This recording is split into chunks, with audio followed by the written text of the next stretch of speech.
Thank you so much for tuning in to Music Marvels with Achickwitbeatz and Breezy Gipson. I am music producer Achickwitbeatz. And I'm entrepreneur, Breezy Gipson. So we're glad that you have joined us because we've got another great show lined up for you with a little bit of music industry news, of course, beats by me. And you want to tell them who we've got coming in a little bit later as a special guest? Oh man, the one and only, that guy, the one and only Al Burroughs, who is the concert sound production expert for Morris Day and the Time, plus many other of the more recognizable groups and bands in history. Yes, absolutely. So yeah, we're very excited to bring this show to you. We thank our home stations, Grander Radio out of Grand Rapids, Michigan, and Sparks Radio out of Atlanta, Georgia. So without any further ado, what do you say? Let's get into it? Yeah, let's do it. All right, let's go.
Hey, this is Breezy Gipson. Would you like to learn about our music profit program and fast track your earning all the money from your music sales without some big company digging their hands into your money before you even get it? Visit musicflow.now.site, fill out the form, and I'll get you some information about our program. Doesn't matter what country you're in. Again, that's musicflow.now.site. That way, you can learn about how you can get all the money from your music before some big company digs their hands into it before you even get it. Hey, this is Achickwitbeatz. I am a multi-genre music producer and strategist to indie artists and labels. Visit my website, achickwitbeatz.com, for resources for artists and instrumentals available in various genres for songs, vlogs, blogs, podcasts, themes, TV, film, commercials, and more. Once again, that's achickwitbeatz.com, ACHICKWITBEATZ. Let's make something happen. All right, we're back with music industry news. First up, the AI music startup called Udio has launched and is backed by some major artists and Instagram's co-founder. So, yeah, one of the people that was involved in the startup was ex-Google DeepMind researchers. And so now they're launching this AI music creation platform that's backed by United Masters, A16Z, and other notable artists. So their tool uses text prompts for quick music generation, and it emphasizes quality and user control. They say that they're avoiding direct copying by focusing on transformative, novel inputs using publicly available, high quality music. So they're exploring artist monetization models, and they're aiming to democratize music creation, kind of envisioning it as a new medium for expression and creativity. So, hey, if there's somebody else that's kind of jumping in the ring, at least they're mindful of making sure that they're not abusing people's rights, which is definitely a concern for all creatives, no matter what field that you're in. But, as long as they're taking the steps to make sure that, no artist is going uncompensated for their work, then I'm all for it. How about you?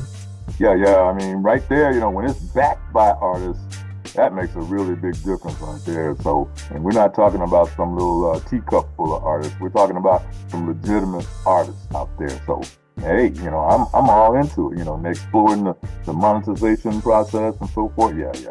That's a 10 thumbs up. 10 thumbs up. All right, and the SAG-AFTRA union has actually secured some AI protections for artists that have deals with major record labels. So Hollywood performers and media pros struck the deal with major record labels, boosting minimum pay and safeguarding against AI use, unallowed. So the 5-year pact that's backed by SAG-AFTRA also addresses concerns about AI-generated music mandating consent and compensation for artists' digital replicas, which, it's the right thing to do.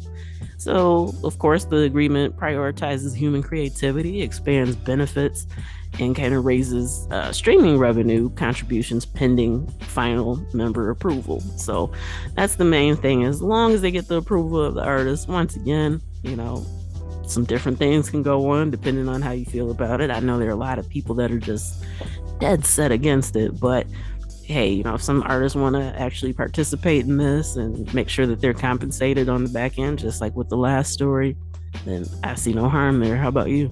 Yeah. Once you get the Screen Actors Guild in there, that's no little bag of peanuts.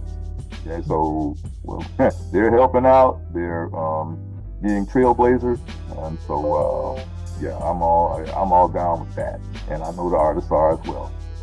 Yeah. All right, you've probably heard this story by now, but Taylor Swift's music is back on TikTok, even though there's been no resolution with the dispute against Universal Music.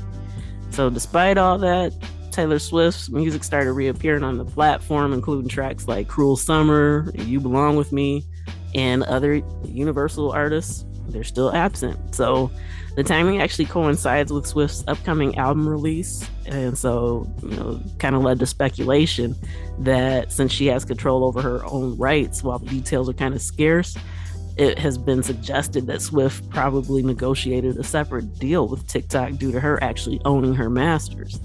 So, major power move, and that's one of the reasons why it's so important to have control over your work. So, man, this is kind of like a lesson to anybody that's been kind of thinking about, signing with major labels. Make sure that you do what you can to still own your masters. So according to the Wall Street Journal, there really wasn't much negotiation between Swift and Universal regarding the decision. Her team informed the executives that she's going to be promoting her new album on platforms, including TikTok, which surprised them. But apparently Universal tried to dissuade her from doing it, but her team was like, no, this is what we're doing. So, there's kind of a lot to unpack with that. When you look at one, how she feels about it, the power that she has, and kind of example of showing you that she thinks TikTok is important enough to be able to come to terms and be able to promote her stuff on there. So, if you kind of look at the effect, obviously she sees a lot of value in it, and it kind of makes you wonder if other Universal artists are going to start kind of wondering the same thing, like, if they have control over their masters. But maybe we should strike a direct deal just kind of pass the label. I don't know. We'll have to see what happens, but I mean, that's really, really a big move there. Yeah, well, we've been saying since day one, actually since even before day one, for the artists out there on the streets, whether the big guy, the small guy, small lady that's involved, okay, here we go. Again, surround yourself with capable people, okay, that you can count on, that can represent you in various ways, especially the legal side. So now, I'm going to say probably 10 times out of 10, she didn't say anything to the folks, but her team did. Her staff, which included attorneys and so on and so forth. So even the young guy, the young lady, they can latch up with an attorney that's capable. You got to do the research. Don't just grab any old person that says they can do this without checking their background and their track record. But hey, kudos to them for being set up to where they could even attempt something like that. And they did. Yeah, I mean, if you think about like even the volume of music that she moves, yeah, it's kind of a note in there to independent artists that, yeah, maybe we should be paying some more attention to TikTok. I mean, a lot of these stories do kind of talk about how big they've been in the industry, but yeah, if you've been neglecting your account there, if that's one of the platforms that you intend to use, yeah, now's the time to do it. Especially while some of this music is missing, you got a better chance of being heard. And yeah, obviously, if she's like, yeah, no, I'm gonna go against the label and go ahead and do this, then that lets you know how valuable that platform can actually be. Yeah, and you know, it's safe to say TikTok's been taking some hits here lately, absorbing some hits here lately in the last 3 to 4 or 5 months or a year or whatever, from many different directions. Okay, but they're still flowing. Okay, and latest, including the Congress of the United States. Okay, so which that's still up in the air and all of that stuff. But you know, hey, for right now, it's up and running. So yeah, like you deal with the rest of that when that comes. But for now, don't miss out on this opportunity. Yep, you're right. She just what she said. All right, StubHub is eyeing a summer initial public offering, and they're looking for a $16.5 billion valuation. So since they're considering it with that specific valuation, it's kind of in line with their 2021 private funding valuation. So it looks like they're still doing pretty good. And if they open it up to the public, then there's a chance there for you to invest if that's something you're interested in. Of course, always do your research. But the company's been working with JP Morgan and Goldman Sachs for the last 2 years on this. So there's a good chance that it might actually come through. Of course, they've been a major player in the ticketing industry since 2000.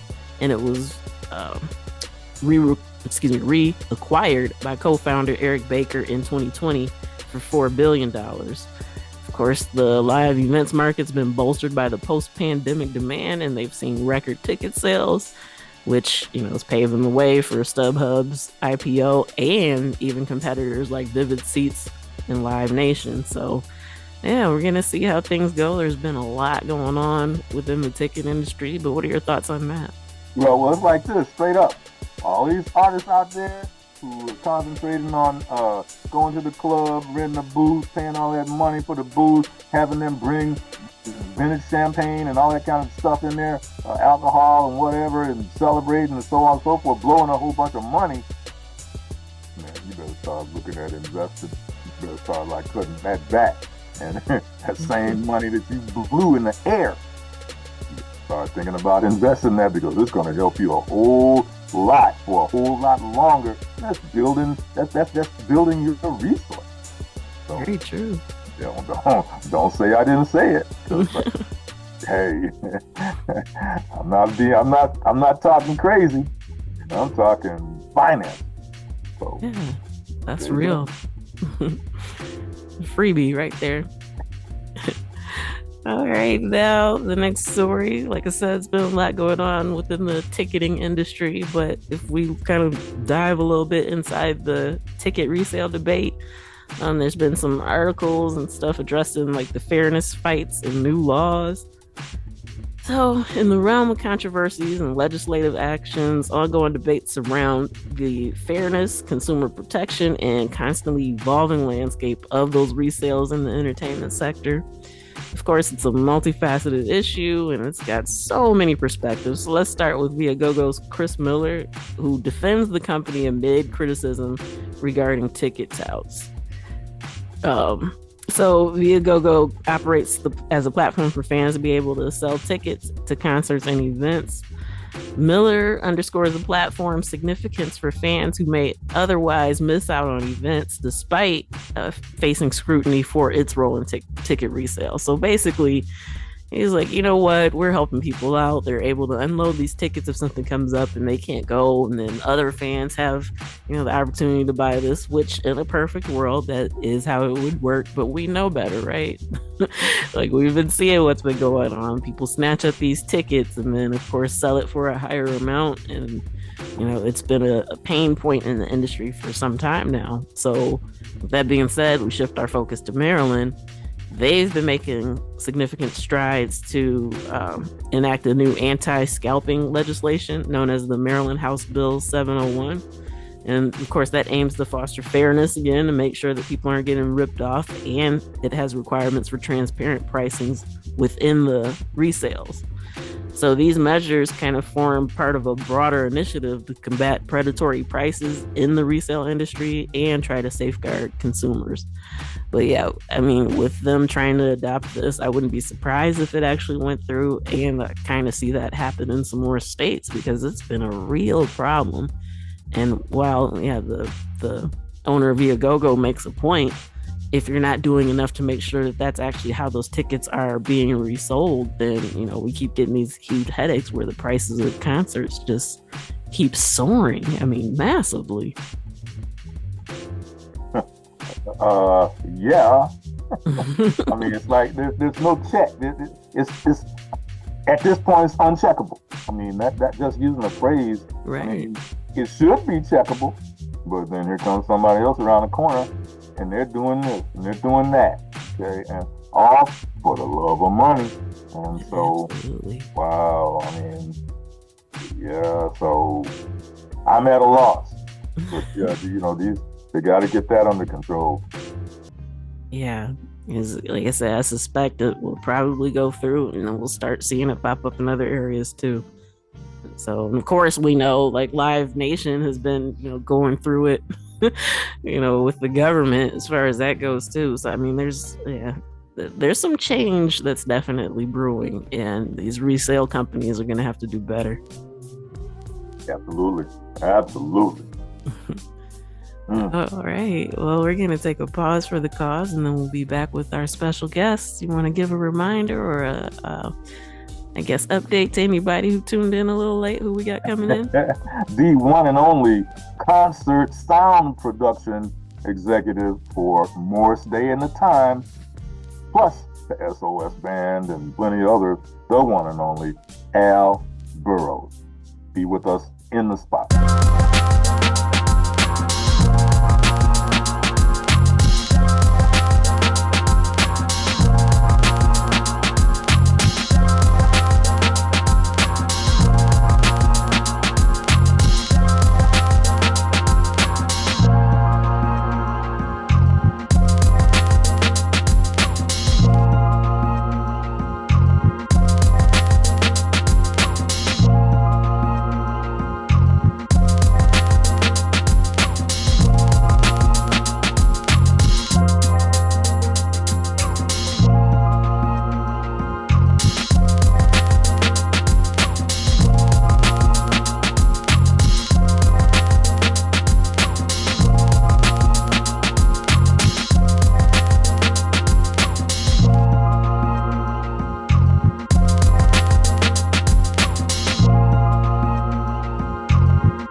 Achickwitbeatz and Breezy Gipson on Music Marvels Radio Show.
Hey, this is Breezy Gipson.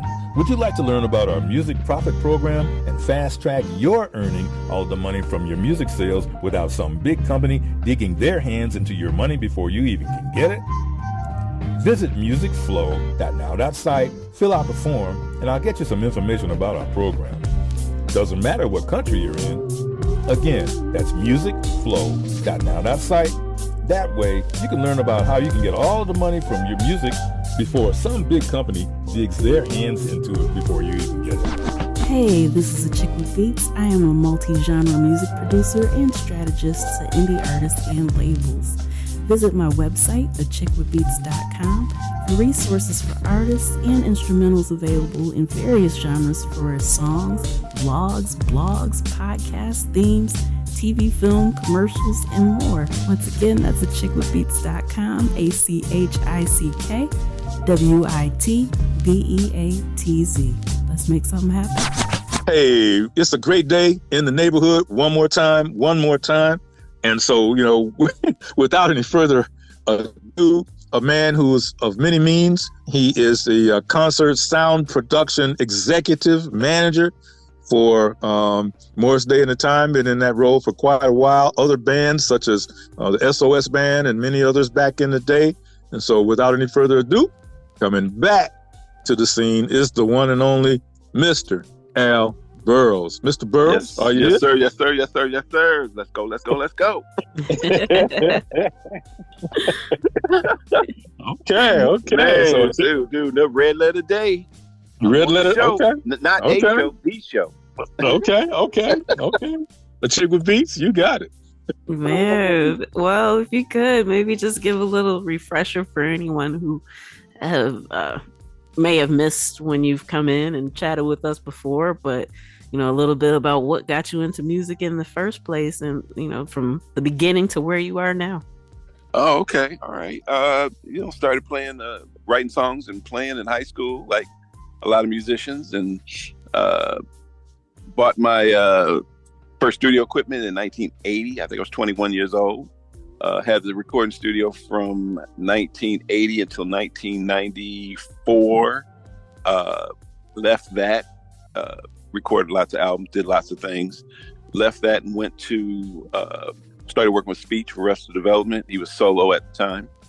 Did some live, mixing live for him. And then after that, played drums around town, various different bands. And when I quit my last band, I think within 2 weeks of quitting that band, got a call to do SOS Band. First show was SOS, More Stay in the Time, and the Gap Band. There's something to that. Put a pin in that. And was with SOS for 16 years and have been with More Stay for 6 years. And here we are. That quick enough? Wow. Lightning was perfect. Oh, and wow. I'm sorry, I did some produced several records, two of which went to R&B Top 40 back in the 80s. One which has been sampled and has, last count I saw, close to 5 million streams on the sample. That's a whole nother story. But yeah. Wow. Yeah. You just come busting in the door with some statistics and everything. So, which is a good thing, really great thing. I mean, so you've been around, so many music vibes have gone through your head in that amount of time with those types of entertainers. Man, I mean, people would just, pay millions just to have a part of what you have heard and seen firsthand. Mm-hmm. I mean, I guess that it goes back to just your expectations of life, I don't put any guardrails on anything. So a lot of stuff winds up manifesting due to the fact that, when you pretty much expect the world, you can get it. Whoa. I mean, I'm just amazed, that the connections that you've made over those years with artists, with people in the background of music, people in the forefront of music, and that is a business. Okay. And yeah, so that's true. You're handling it on a business level, professional level. And so, those invitations keep coming, huh? Yeah. Well, the other thing too is, just like people like people around them who deliver. So I think that's the first thing, just make sure you deliver, be a solution, not a problem. And I've always said that, when it comes to work, you don't have to be all frowned up like you're at a funeral. You can have a good time and work at the same time. So keep a smile on my face, keep people around me happy. And like I said, believe that there's a solution to every problem. So sometimes it just takes a little longer to get there, but we've gone over that before in previous interviews. That the mind is an amazing place. Just give it a little time; it'll come up with whatever solution you need. Yeah, so many gems. But y'all got me talking fast.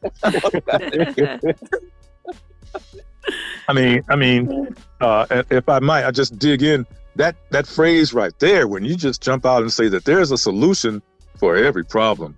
I mean, that puts me at ease. I'm sure that opens a lot of doors with folks, or allows you to cross many bridges that were thought not to be crossable. I mean, that's a heck of a phrase right there. Well, not only that, if you wind up not only believing that yourself, but also get the people over, because I believe in team ball. I'm a team player, and once you get the team to also believe that, there's a solution to every problem. So now you've got 2, 3, 4, 5 minds, whatever it is, working on the same problem. And I think a lot of times what happens is people look at a problem and say, oh, it's sorry about the noise, I'm outside. But once you get everybody to think that, there is, you can, and a lot of people just cut it off at the very beginning. They look at a problem, they immediately say and the brain doesn't know that your subconscious brain doesn't know.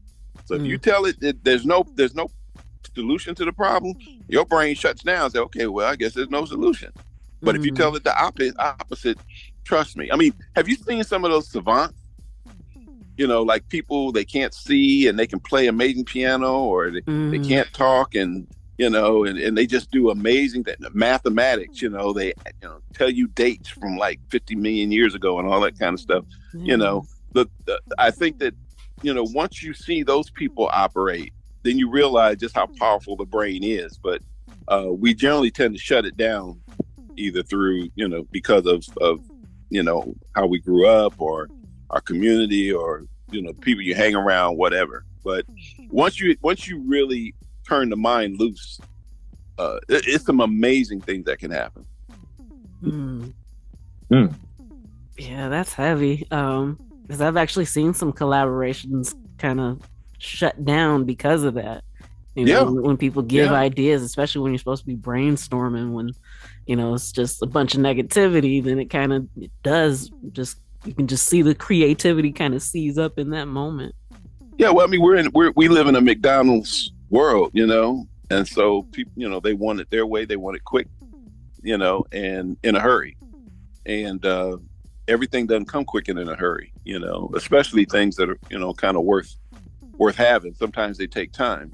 It's kind of like you plant an apple tree, ain't nothing you can do about it but wait. You're not gonna get no apples until it's time. Yeah. So but I know now, exactly what you're talking about. So in this phase right here that we're in, springtime, there's a lot going on in the music industry, a lot going on with Al Burroughs. Okay, so share with our listeners a little bit about what you're digging into right now, or coming up. You're reaching down in the bag and you're always making great things happen. So share with our listeners what you're working on now to make that happen, come to reality. I am right now, I'm still recording songs. I've got a song that's due to drop, I think it's the 3rd of May, to be the 4th song on the second album. And I'm working on the 5th one, trying to get some horn parts cut and get it mixed up. I'm trying to do that before the 3rd, so I have another 30 days out for the next record. Doing that, also looking into this AI thing. I'm probably have to take a little time and devote it to this artificial intelligence thing, because it's going to affect everything and everybody. And it's basically from all of the people who I know of, who I've watched YouTube videos, so on and so forth. All the players that I know are all saying the same thing. You're either going to be in or you're going to be out. And, the world is going to change. You're going to see the last 30 years of innovation be condensed down to like 5 years. So, and if you're not paying attention, it'll be too late. I mean, and the thing is that, mind you now, AI, as we're looking at it, has not been combined with quantum computing yet.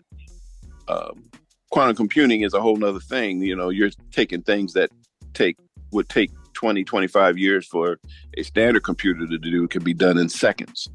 So you put that along with AI and put them together, and then the robotics, you put that in there.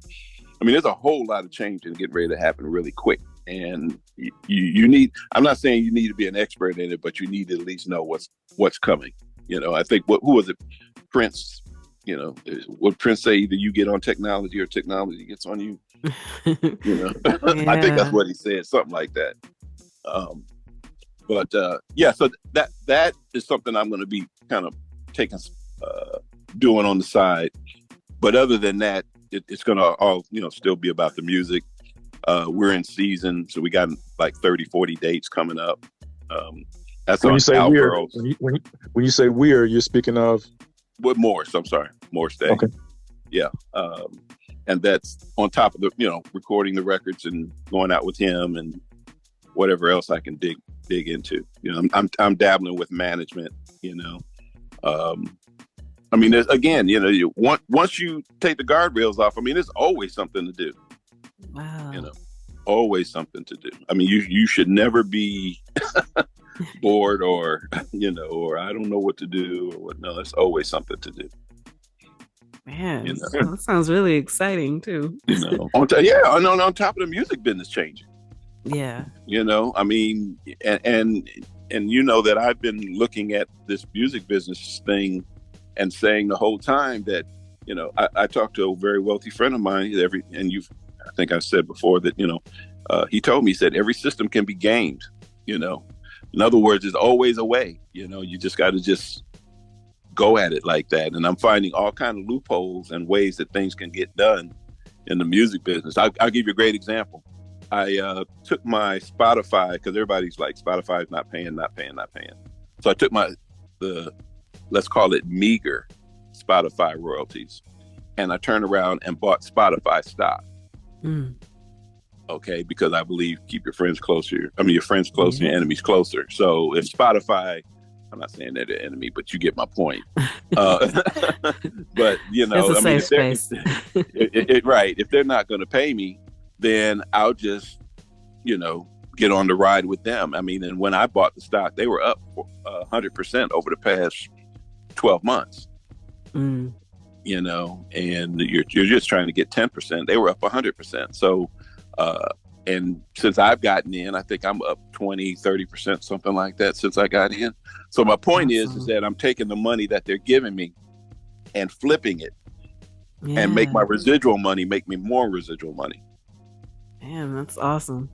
Yeah. And that's something everybody can do. You just go get you an E-Trade account and go get it, but you don't have to just say, okay, that's my thing. Just because they say, well, this is what we're giving you, that doesn't mean that that's what you have to take.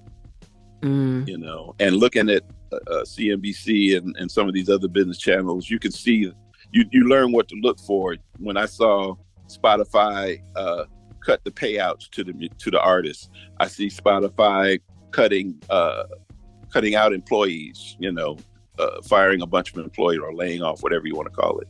I looked at the fact that they were losing $4 a share since 2018 when they started. They were losing $4 a share, but the stock was $200. And I'm like, okay, well, sooner or later, somebody's going to get tired of them losing money every year. They got to start making money. And right about the time that I got in, there were a whole lot of things and that's just for starters. But there's a lot of changes that they're making right now to make a profit. And I figure if they're at $200 a share, losing $4 a share, what happens when they break even? I mean, the stock is going to take off. And so, and I'm not a guru on stock stuff. I'm just telling you what I'm doing. Yeah. Well, you know what, man? I mean, that right there is a whole pot full of gold nuggets. Once again, you continue to always be a trailblazer, an educator, and an all-around person that is on the up and up. So, with the clock staring us in the face, we're going to shut this one down. But now, your illustrious website, real quick before we roll. Tell them about your website, and then we're going to go ahead and close out. Yeah, you can go to StickyBeatz.com. You can go there. You can go to Al Burroughs page 1, Al Burroughs page 2 on Facebook. You can go to Sticky Beatz on Instagram. You can go to Sticky Beatz on Facebook. And also you can go to, the main thing is just go to Sticky Beatz on Spotify, STICKEEBEATZ on Spotify, and follow me. Hit me up, Will do. Because it's all about the follows. Well, Achickwitbeatz, you got any final words? No, just thank you for taking time out of your busy schedule to share with us, and so many nuggets, like Breezy said, and gems that you drop. We just appreciate you every time you come through. Hey, this is the show. I'm telling you, I'm trying to get on. And we thank you. We really thank you for that. So yeah, not a problem. Take care, take charge. Yes, sir. Appreciate it. All right. All right, that does it for this week's edition of Music Marvels with Achickwitbeatz and Breezy Gipson. Once again, we thank you for joining us. We thank our home stations, Rander Radio out of Grand Rapids, Michigan, and Sparks Radio out of Atlanta, Georgia. And I mean, it's been a blast, and I'm looking forward to coming back next week. How about you? Yeah. I mean, hey, springtime, you turn around, all these concerts coming up, people out there in the parks playing music. I mean, it's a glorious time. And so absorb it, and absorb it in a great way. So, yeah, I'm looking forward to next week. Yes. All right, till next time, you know where to find us. Tune in, tell a friend. We'll see you then. Peace. Peace.